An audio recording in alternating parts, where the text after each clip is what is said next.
Millones creen que cuando uno muere va al cielo o a una esfera de vida superior, a menos que haya sido una persona mala, en cuyo caso irá a un lugar de castigo como el infierno o el purgatorio.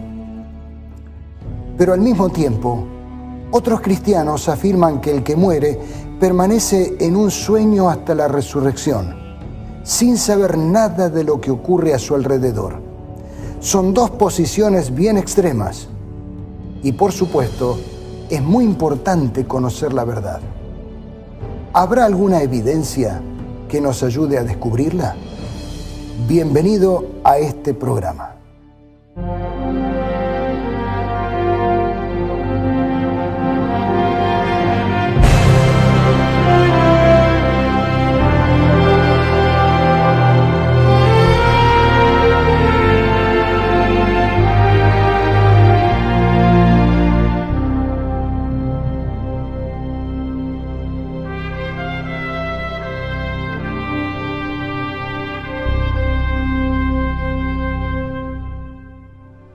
Se cuenta que un niño que visitaba un cementerio descubrió con curiosidad que alguien había hecho colocar en su lápida una leyenda poco alentadora. Decía así: «Detente, amigo, que pasas. Como tú eres, fui yo. Como yo soy, serás tú. Prepárate a seguirme». Felizmente el chico tenía entre sus cosas un plumón para marcar, así que con él escribió sobre la tumba: «Como no sé dónde te fuiste, no tengo ningún interés en seguirte». Pero ese niño inevitablemente debía crecer y a su tiempo sencillamente debería seguir a todos los que nos precedieron en este ciclo de nacer, crecer, quizá multiplicarse, envejecer y morir. En la actualidad, miles de personas quisieran alejar de sí la idea y la realidad de la muerte. Pero es imposible. La vemos por doquier, la sentimos constantemente. Cada hoja que se desprende del árbol es una hoja que muere. Cualquier dolorcillo que nos aqueja es una llamada de alarma. Y cuando la enfermedad es grave, el pensamiento del fin llena de angustia al doliente y a aquellos que lo aman. El consultorio médico y el hospital son voces de alarma, voces de alerta contra la muerte. Lo es sobre todo el cementerio. Conocemos algunos verdaderamente hermosos y artísticos, pero detrás de toda esa belleza con que se los quiera revestir está la realidad cruel y desesperante. Son nada más que cementerios. Y allá tenemos que ir para entregar a la tierra los restos de nuestros amados.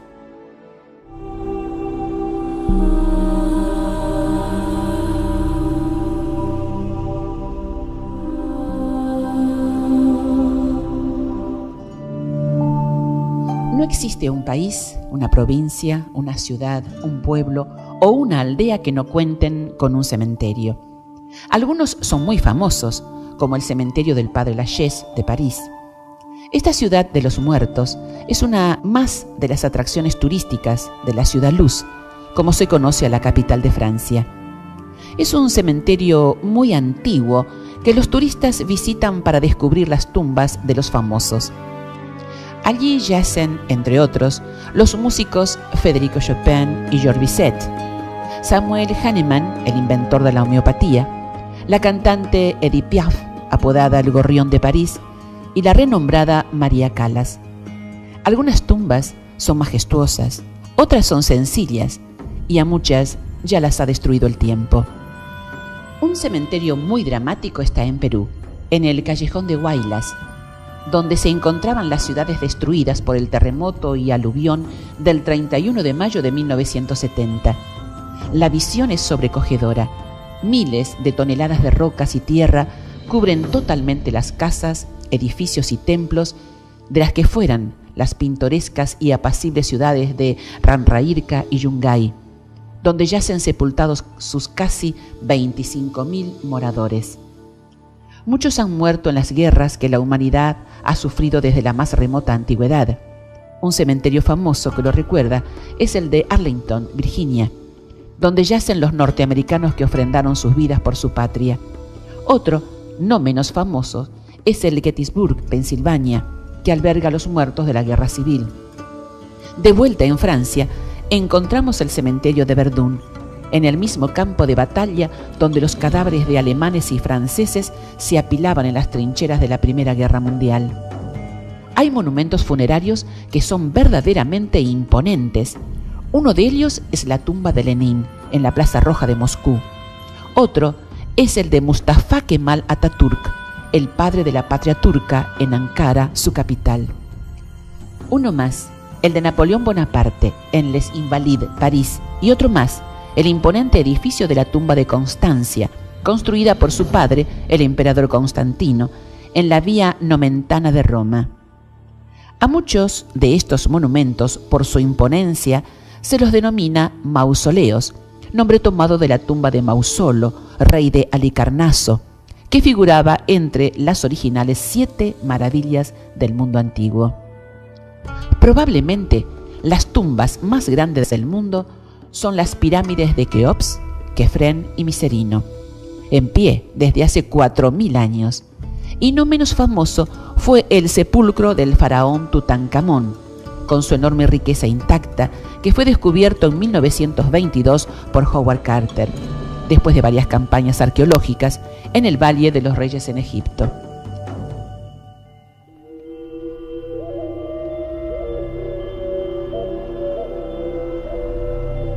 Hablando de este milenario país, Egipto y la muerte han estado siempre unidos. Una de las primeras cosas que vienen a nuestro recuerdo tan pronto lo mencionamos son las momias. Se denominan momias a los cadáveres de seres humanos o de animales que mediante embalsamamiento o por circunstancias naturales se han mantenido en aceptable estado de conservación mucho tiempo después de la muerte. Las momias humanas naturales más antiguas son las egipcias de los períodos Naqada. En Europa, la más antigua conocida es la de Otzi, nombre que le dieron a los restos de un habitante de los Alpes italianos de la Edad de Bronce y que fue descubierto por el montañista Helmut Simon en 1991. La causa de la conservación del cadáver fue la frialdad extrema y perpetua de la región donde el individuo falleció. Se han hallado momias naturales también en Dinamarca, Inglaterra, China, Colombia, Irán, México, Argentina y muchos otros lugares. Algunas antiguas culturas han dado en variadas ocasiones a lo largo de la historia una gran importancia a la conservación de los cadáveres de sus difuntos como parte de sus ritos y costumbres funerarias. Las momias artificiales más antiguas del mundo son las de la cultura Chinchorro, la cual se estableció en el sur del Perú y el norte de Chile, región donde se desarrolló la cultura arica. También se encontraron momias artificiales en las montañas de Salta, Argentina. El antiguo Egipto es el ejemplo más conocido de una cultura que efectuaba la momificación ritual de sus muertos, con la intención de conservarlos el mayor tiempo posible, usualmente por razones religiosas, es decir, por la creencia de que mientras el cuerpo existiera, su alma estaría todavía viva en alguna parte. El libro de los muertos, o Perien Eru, libro para salir al día, es un texto funerario compuesto por un conjunto de fórmulas mágicas o sortilegios, Rau, que ayudaban al difunto en su estancia en la Duat, esto es, el inframundo en la mitología egipcia. Allí tenía que superar el juicio de Osiris y viajar al Aaru, según la mitología egipcia. Quizá el párrafo más famoso e importante del libro de los muertos sea el capítulo 125, titulado Fórmula para entrar en la sala de las 2 Maat, en el cual el difunto se presenta ante el tribunal de Osiris con el objeto de que se pese su corazón, es decir, su conciencia y moralidad y, para que superada la prueba, pueda continuar su camino en el mundo de los muertos hasta alcanzar los fértiles campos de Aru. Dicho capítulo contiene las llamadas confesiones negativas, es decir, declaraciones de inocencia que el difunto realizaba ante los dioses del tribunal a fin de justificar sus acciones personales. No hice esto o no hice aquello, soy puro, soy puro, soy puro. Por supuesto, si Osiris lo aceptaba así, le abriría el camino a un estado deleitoso. Esta idea, que campeaba en el mundo antiguo, está reflejada, por ejemplo, en la película épica Gladiador. En ella, este personaje muere por sus heridas, pero la película concluye con un final feliz, con el héroe atravesando un hermoso campo en dirección a una tierra bienaventurada. Sin embargo, el cine no solo presenta a los antiguos yéndose a gozar de la gloria, sino que el cine actual y las creencias populares nos hacen creer que los que se mueren en realidad no mueren, sino que abandonan los problemas y los desencantos de esta vida para ir a un estado superior y envidiable. No podemos dejar de mencionar el tema de la reencarnación. Una conocida actriz, hace no mucho tiempo, declaraba en el reportaje concedido a una revista: «Yo soy católica, pero creo en la reencarnación. Ya averigüé que esta es mi tercera vida. Primero fui una princesa egipcia, luego una matrona del Imperio Romano, y ahora me reencarné en actriz». La fe en la reencarnación de origen hinduista está cada vez más extendida en el mundo. Y ligado con el mismo presupuesto está toda la creencia en el espiritismo, una doctrina filosófica nacida en Francia a mediados del siglo XIX. Según su fundador, es la ciencia que trata la naturaleza, origen y destino de los espíritus, así como sus relaciones con el mundo corporal.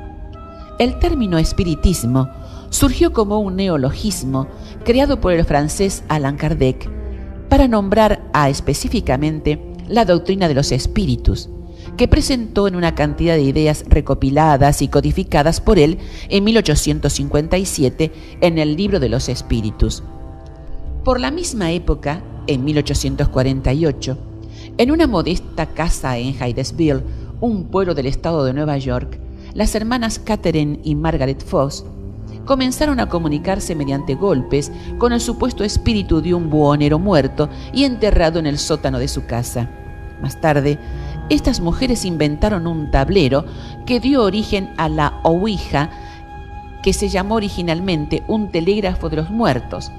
El nombre de Ouija viene porque generalmente el espíritu responde sí a la primera pregunta: ¿hay alguien ahí? Recordemos que sí en francés es oui y en alemán ja. Hoy la idea de que más allá de esta vida y otra vida está presente en la mayoría de las personas, fomentadas por las películas y las tradiciones populares. Ya lo había señalado el rey Salomón en su libro, que es un compendio de sabiduría.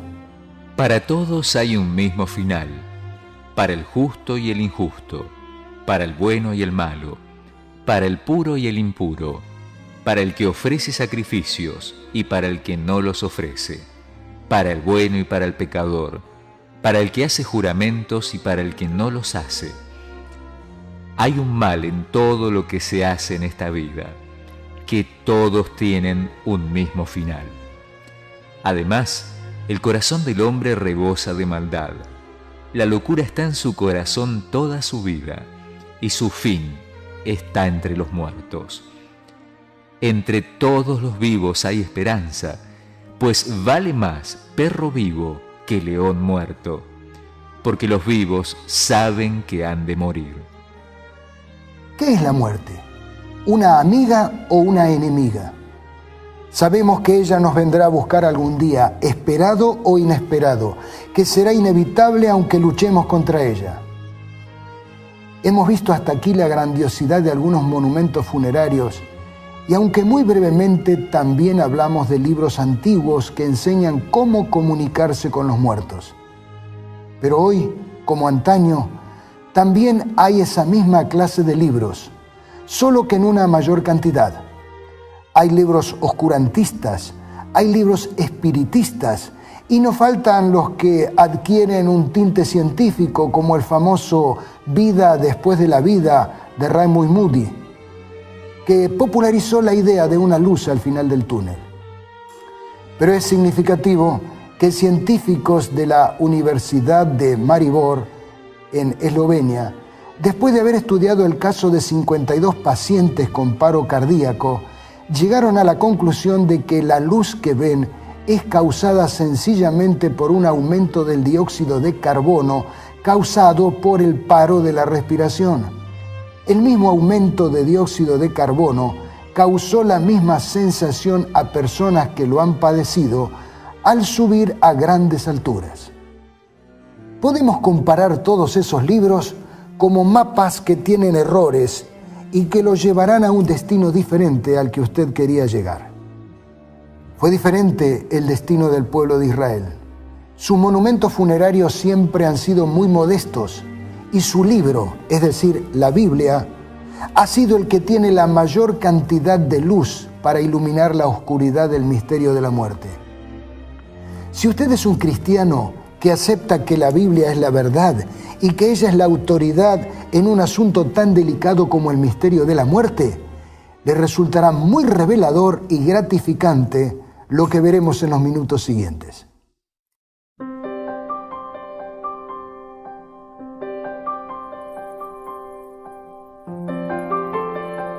¿Qué es la vida? Para poder definir qué es la muerte, tenemos primero que ver cómo define la Biblia el fenómeno de la vida, porque solo los vivos mueren. En el relato bíblico, el hombre llegó a la existencia por un acto creador de Dios. Leamos en Génesis capítulo 2, verso 7. Entonces Dios, el Señor, modeló al hombre del polvo de la tierra, sopló en su nariz aliento de vida, y el hombre llegó a ser un ser viviente.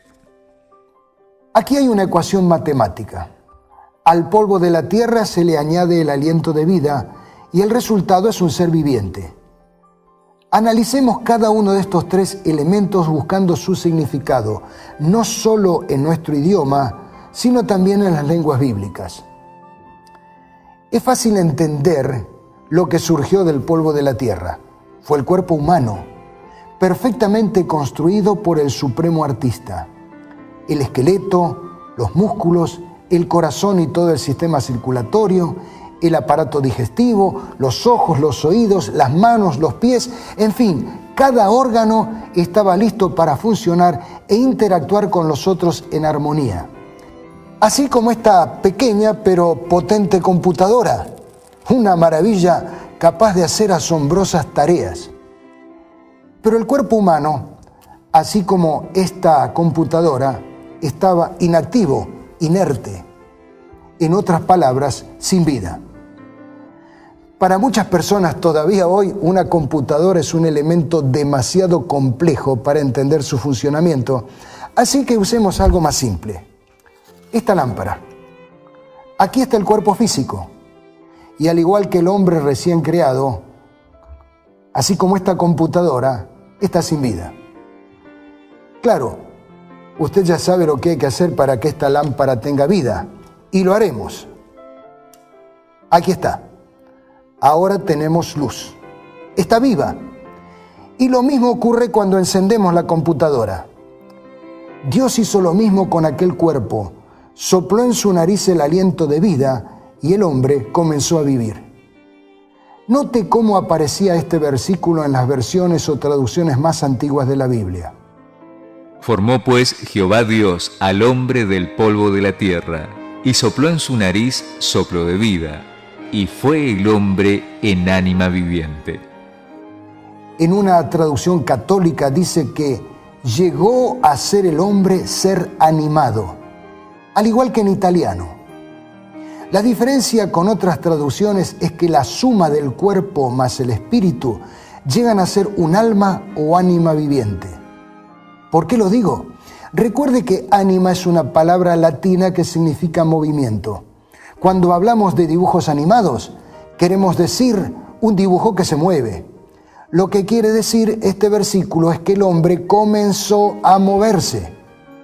Cuando analizamos este versículo con los términos originales en los cuales se escribió la Biblia, encontramos dos palabras muy reveladoras.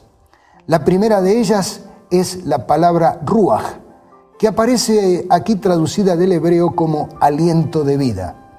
En otras partes del Antiguo Testamento aparece traducida como espíritu.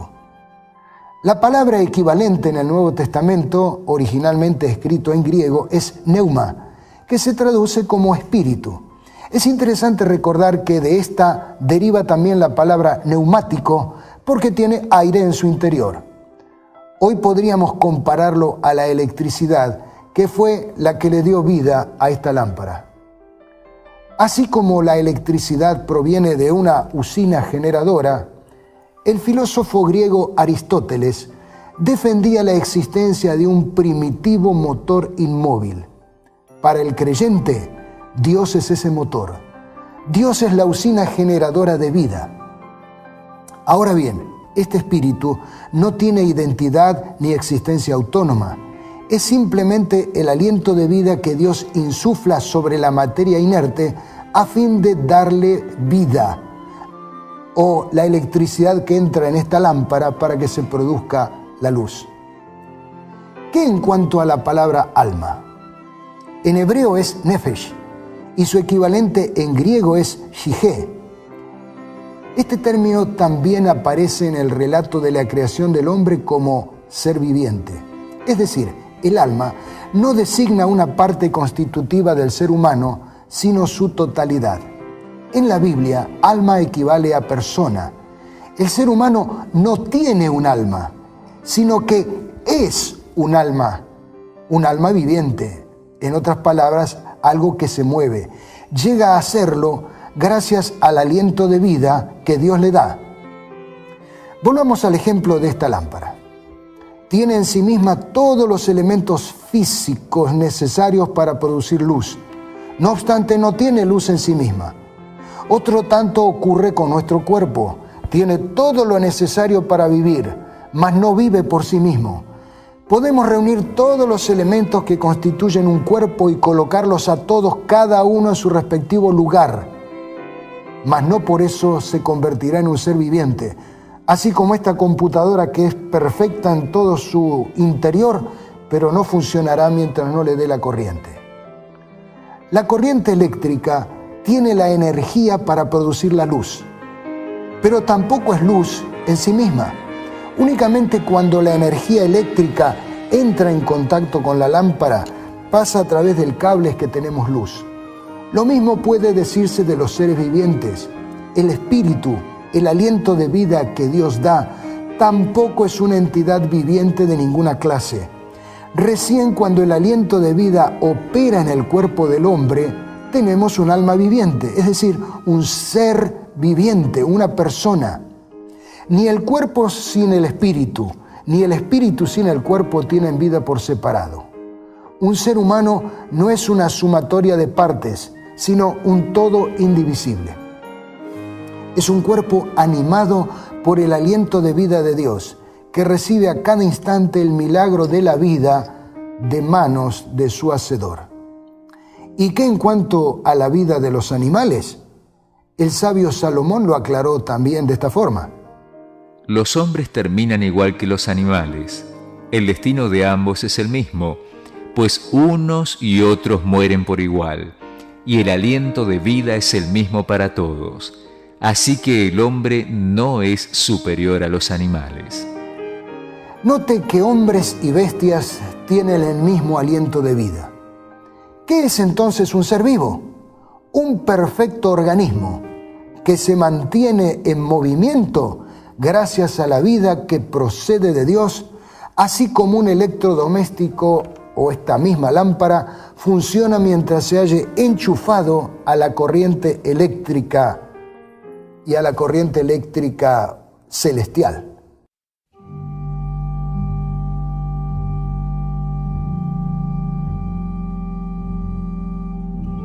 Ya sabemos qué cosa es un ser vivo. Ha llegado ahora el momento para que hablemos de la muerte. En un lenguaje muy poético, mientras da sabios consejos a los jóvenes, Salomón también describe el final de la vida. Acuérdate de tu Creador en los días de tu juventud, antes que lleguen los días malos y vengan los años en que digas, no encuentro en ellos placer alguno. Antes que dejen de brillar el sol y la luz, la luna y las estrellas, y vuelvan las nubes después de la lluvia. Acuérdate de tu Creador antes que se rompa el cordón de plata y se quiebre la vasija de oro, y se estrelle el cántaro contra la fuente, y se haga pedazos la polea del pozo. ¡Qué figuras significativas! Antes que se rompa el cordón de plata, antes que se quiebre la vasija de oro, joven, adulto, anciano, acuérdate de Dios, antes que el cántaro que va a buscar agua se rompa contra la fuente.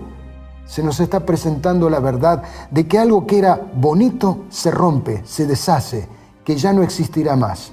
Y así concluye. Volverá entonces el polvo a la tierra, como antes fue, y el espíritu volverá a Dios, que es quien lo dio. El espíritu no es una entidad que sobrevive al desvanecimiento del cuerpo. Este ruaj que vuelve a Dios en el momento de la muerte es similar a lo que ocurre cuando yo corto la corriente de esta lámpara. La luz ha desaparecido, porque ya no recibe más la electricidad. El apóstol Santiago lo dijo en muy claras palabras. El cuerpo sin el espíritu está muerto. Pero hay quienes creen lo contrario.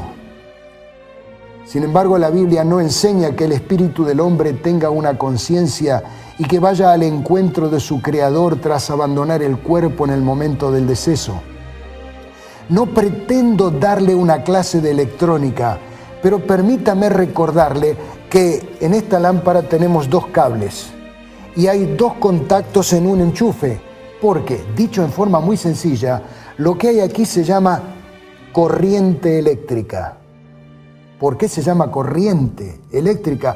Porque es un flujo, una corriente de electrones. La corriente eléctrica es el paso de electrones desde el polo negativo al polo positivo. Dios es la usina de vida y el hombre recibe la corriente de vida todo el tiempo en que Dios la provee. Cuando Él la corta, se apaga la luz de la vida y sobreviene la muerte. La única fuente es Él, y sin Él no hay absolutamente ninguna posibilidad de vida. Muchos creen que el alma es inmortal, pero esa no es la enseñanza de la Biblia, porque hay varios textos que indican lo contrario. Por ejemplo, he aquí que todas las almas son mías, como el alma del Padre, así el alma del Hijo es mía. El alma que pecare, esa morirá. Esta misma expresión está en inglés, francés, portugués, etc. Sin embargo, las traducciones modernas dicen, la persona que peque morirá. Nos dan la razón al confirmar que alma es igual a persona. De hecho, en Números capítulo 6, versículo 6, leemos la expresión persona muerta. La palabra traducida como persona es nefesh, es decir, que la Biblia habla del alma muerta. El alma no es inherentemente inmortal, nada en el ser humano lo es. Toda la persona llega a la vida cuando nace y toda la persona muere. ¿A dónde van los muertos? ¿Saben algo de los vivos? Note con qué claridad Salomón expuso el estado inconsciente de los que mueren. Entre todos los vivos hay esperanza, pues vale más perro vivo que león muerto. Porque los vivos saben que han de morir, pero los muertos no saben nada, ni esperan nada, pues su memoria cae en el olvido. Sus amores, odios y pasiones llegan a su fin, y nunca más vuelven a tener parte en nada de lo que se hace en esta vida. Y todo lo que te venga a la mano, hazlo con todo empeño, porque en el sepulcro a donde te diriges no hay trabajo, ni planes, ni conocimiento, ni sabiduría. También Job asegura que los fallecidos no saben nada de lo que ocurre con los que quedaron en esta tierra. Todo el capítulo 14 del libro que lleva su nombre es muy revelador. Citemos solo este versículo. Si sus hijos reciben honores, él no lo sabe. Si se les humilla, él no se da cuenta. Dios no quiere la muerte. El Señor le pidió al profeta: diles, así dice el Señor, el Eterno: vivo yo que no me complazco en la muerte del impío, sino en que se vuelva el impío de su camino y que viva. Dios quiere lo mejor para nosotros. La muerte no es una amiga, como algunas filosofías y ciertas religiones pretenden. Es una intrusa, es indeseable.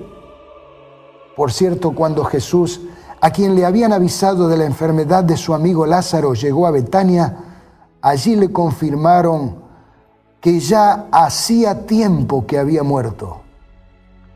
Con esta noticia y en presencia de sus discípulos, dice el apóstol amado que Jesús lloró. Es muy revelador que el versículo más corto de la Biblia exprese los sentimientos de nuestro Salvador.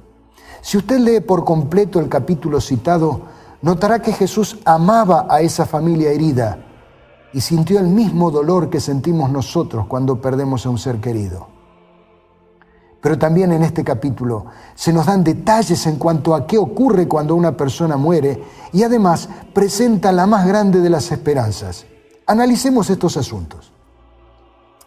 En primer lugar, cuando le avisaron a Jesús de la enfermedad de Lázaro, esto respondió Jesús a sus discípulos: nuestro amigo Lázaro duerme, pero voy a despertarlo.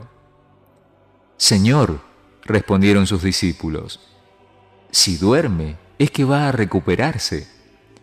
Jesús les hablaba de la muerte de Lázaro, pero sus discípulos pensaron que se refería al sueño natural.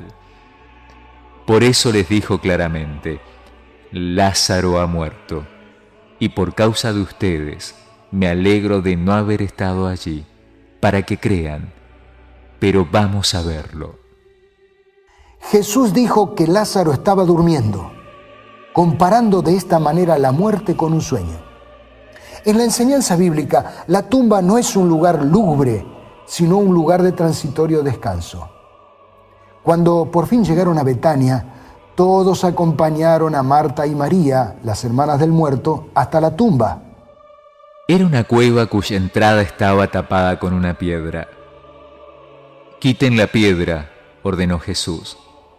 Señor, objetó Marta, la hermana del muerto, que ya debe oler mal, pues lleva allí 4 días.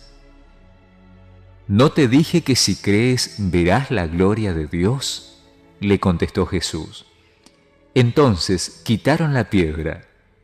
Jesús, luego de orar, gritó con todas sus fuerzas: Lázaro, sal fuera.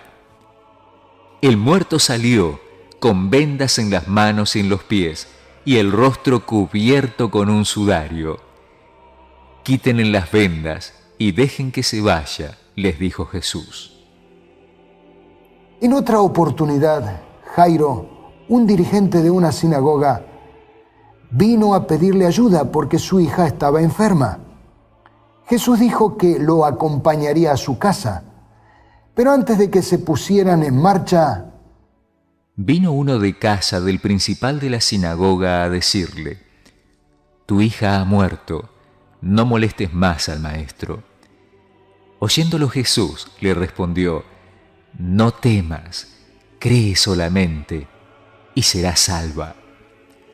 Entrando en la casa, no dejó entrar a nadie consigo, sino a Pedro, a Jacobo, a Juan y al padre y a la madre de la niña. Y lloraban todos y hacían lamentación por ella. Pero él dijo: no lloréis, no está muerta, sino que duerme. Y se burlaban de él, sabiendo que estaba muerta. Noten la misma idea. Para Jesús, la muerte es un sueño, es algo trivial. Desafiando las burlas de la multitud, Él, tomándola de la mano, clamó diciendo: «Muchacha, levántate». Entonces su espíritu volvió, e inmediatamente se levantó, y él mandó que se le diese de comer. La resurrección fue posible porque el dador de la vida le volvió a dar el espíritu. El aliento de vida volvió y ella se levantó. Otro incidente que involucra a otro joven es el del hijo de una viuda de la aldea de Naín. Lo llevaban a enterrar en medio de la congoja popular. En camino al cementerio, el cortejo fúnebre se encuentra con Jesús. Y cuando el Señor la vio, se compadeció de ella y le dijo: «No llores». Y acercándose tocó el féretro, y los que lo llevaban se detuvieron. Y dijo: «Joven, a ti te digo, levántate». Entonces se incorporó el que había muerto y comenzó a hablar, y lo dio a su madre. Un refrán popular dice: mientras hay vida, hay esperanza. Y otro señala: todo tiene solución menos la muerte. Pero con Jesús, mi amigo, hasta la muerte tiene solución. Entonces podríamos cambiar así los refranes: todo tiene solución, hasta la misma muerte. Aunque ya no haya vida, todavía te queda la esperanza. Y hay algo también inmortal.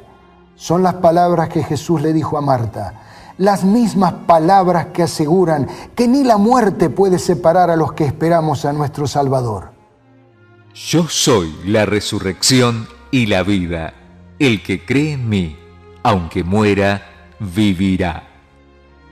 Los primeros cristianos sufrieron violentas persecuciones a manos del Imperio Romano. Por eso las palabras del apóstol Pablo eran un consuelo para quienes iban a morir o habían perdido a un ser querido. Tampoco queremos, hermanos, que ignoréis acerca de los que duermen, para que no os entristezcáis como los otros que no tienen esperanza. Porque si creemos que Jesús murió y resucitó, así también traerá Dios con Jesús a los que durmieron en él. Note que Pablo vuelve a usar la palabra dormir. Para él está claro, los muertos están durmiendo. Pero, ¿despertarán algún día? Claro que sí. Pablo agrega: por lo cual os decimos esto en palabra del Señor, que nosotros que vivimos, que habremos quedado hasta la venida del Señor, no precederemos a los que durmieron. Porque el Señor mismo, con voz de mando, con voz de arcángel y con trompeta de Dios, descenderá del cielo, y los muertos en Cristo resucitarán primero. Los muertos despertarán cuando venga Jesucristo. El mismo apóstol también anticipa que morirá decapitado, pero no tiene miedo. Yo ya estoy para ser sacrificado. El tiempo de mi partida está cerca. He peleado la buena batalla. He acabado la carrera. He guardado la fe. Por lo demás, me está guardada la corona de justicia, que me dará el Señor, juez justo en aquel día, y no solo a mí, sino también a todos los que aman su venida. Él sabe que, juntos con los que creemos actualmente, nos levantaremos en un día que todavía está en el futuro. Esto mismo se le aseguró al fiel profeta Daniel. En cuanto a ti, tú irás hasta el fin y reposarás, y te levantarás para recibir tu heredad al fin de los días. El profeta es como un guerrero que depone la armadura, al cual se le asegura el triunfo. Cuando murió, no se fue al cielo como pretendió la película Gladiador. Se fue a dormir para levantarse cuando Jesús regrese. Esto estaba tan arraigado en la fe judía que hasta los criminales lo sabían. El ladrón arrepentido, compañero de agonía en la cruz, lo reconoció como Señor. Y dijo a Jesús: acuérdate de mí cuando vengas en tu reino. No pidió recompensa inmediata. Estaba dispuesto a esperar en la tumba hasta aquel día cuando el rey tome su trono. Es una lástima que una traducción prejuiciada y tendenciosa haya agregado un qué inexistente en el original. La respuesta de Jesús debe leerse tal como la vemos, felizmente, en la versión Reina Valera del año 2000. Entonces Jesús le contestó: te aseguro hoy, estarás conmigo en el paraíso. El sentido es, hoy, cuando todos me rechazan, tú eres el que me reconoce. Por eso te lo aseguro, tal como lo has pedido, en aquel día estarás conmigo en el paraíso. ¡Qué consuelo extraordinario a la hora de morir! Miles de mártires cerraron sus ojos con la misma esperanza. Millones de cristianos pueden hacerlo hoy, de la misma forma, con esperanza. Ni el ladrón esperaba ir ese viernes al cielo, ni Jesús fue al cielo. Cuando murió, descansó en la tumba hasta la mañana del primer día de la semana, ocasión en la cual volvió a la vida. Cuando María Magdalena, la primera en verlo resucitado, se acercó a él, Jesús le dijo: no me toques, porque aún no he subido a mi Padre, mas ve a mis hermanos y diles: subo a mi Padre y a vuestro Padre, a mi Dios y a vuestro Dios. Hasta el tercer día, Jesús todavía no había ido al cielo, así que de haber sido dicha tal cual algunos pretenden la promesa al ladrón, tal cual aparece en las traducciones, mencionadas traducciones erróneas, Jesús le habría mentido. Pero este es un programa de evidencias, así que necesitamos detenernos un momento para pensar en las evidencias. ¿Es la falta de una evidencia una evidencia? Por supuesto que sí. Si yo compro un terreno y contrato toda la tecnología moderna para hacer las exploraciones necesarias para verificar si hay petróleo en mi terreno, y después de todo el trabajo los técnicos no encuentran petróleo, la evidencia es que en mi terreno no hay petróleo. Si un testigo dice que vio matar un hombre y luego el muerto aparece caminando por la calle, está claro que el testigo dio un informe falso.